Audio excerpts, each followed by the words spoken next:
تو وہ محظوظ ہوں گے اور اس جملے کا وزن محسوس کریں گے۔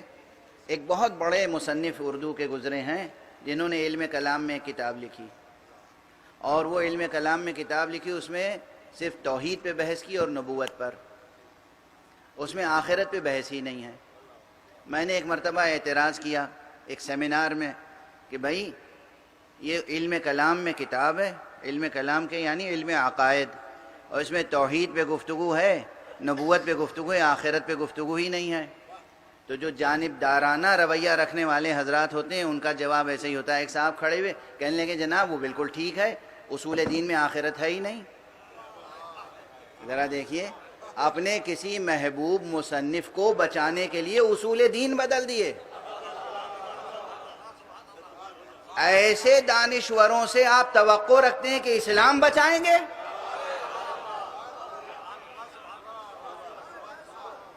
ایسے دانشور کو انگریزی میں کیا کہتے ہیں؟ اب میری عادت ہو گئی، بوڑھا ہوتا جا رہا ہوں تو عادت ہو گئی ہے کہ خود جو میں نے معیار قائم کیا تھا اس کو توڑتا رہتا ہوں، اور بیچ میں ایسی بات کہتا ہوں کہ بزرگ چیب جبی ہوں یا نہ ہوں، بچے یاد رکھیں، کم سے کم لطیفہ یاد رکھیں گے تو انہیں بہت سی باتیں یاد رہیں گی۔ اسی بہانے سے مجلس میں گئے تھے تو یہ لطیفہ ہو گیا تھا۔ یہ جو دانشور ہیں، میں ان کی، جو سچے دانشور ہیں ان کی تو دل و جان سے قدر کرتا ہوں، لیکن جو خود نور دانش کے ساتھ خیانت کرتے ہیں اور جو تقاضائے دانش کو پورا نہیں کرتے، انہیں میں کیسے دانشور مان لوں؟ تو پھر ان کو جی بھر کے میں مذاق اڑاتا ہوں۔ اب مذاق ہی نہیں اڑاتا ہوں، میرا بس چلے تو میں کیا بتاؤں، کیا کروں ان کے ساتھ؟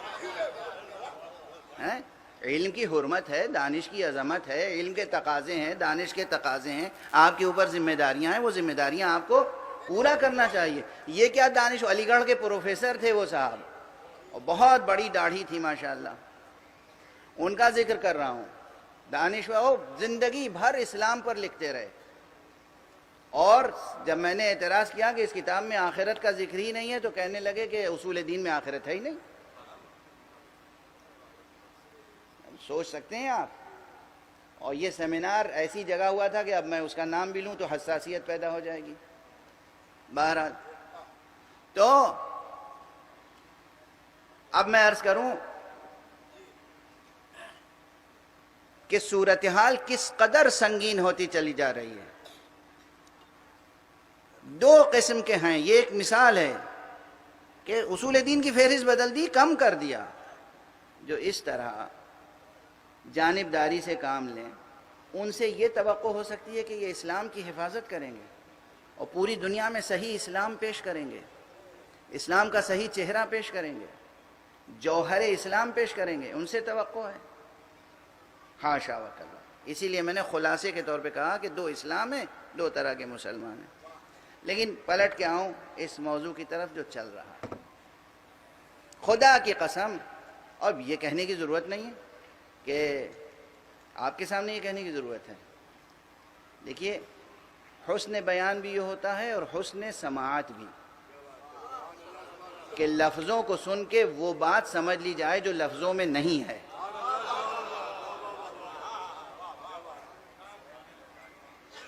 یہ بات پھر صراحت سے کہنے کی ضرورت ہے کہ اگر آپ کو یہ دیکھنا ہو کہ اللہ کے دین کو، اسلام کو بچانے کے لیے کون ہیں جنہوں نے اپنی جانیں قربان کی، سوائے محمد اور آل محمد کے اور کون ہے؟ کوئی نہیں ہے، کوئی نہیں، کوئی نہیں ہے۔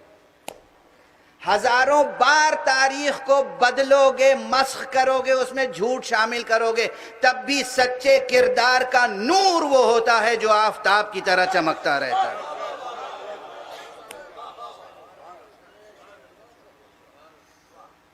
سچا کردار۔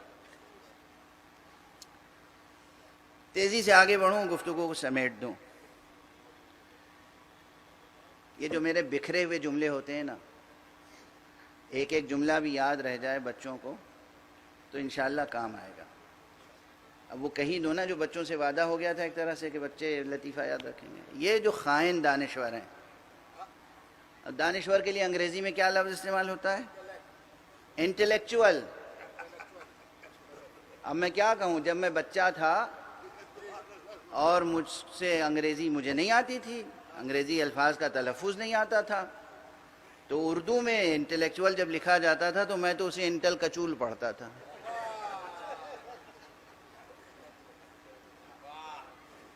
اور کیا کہوں؟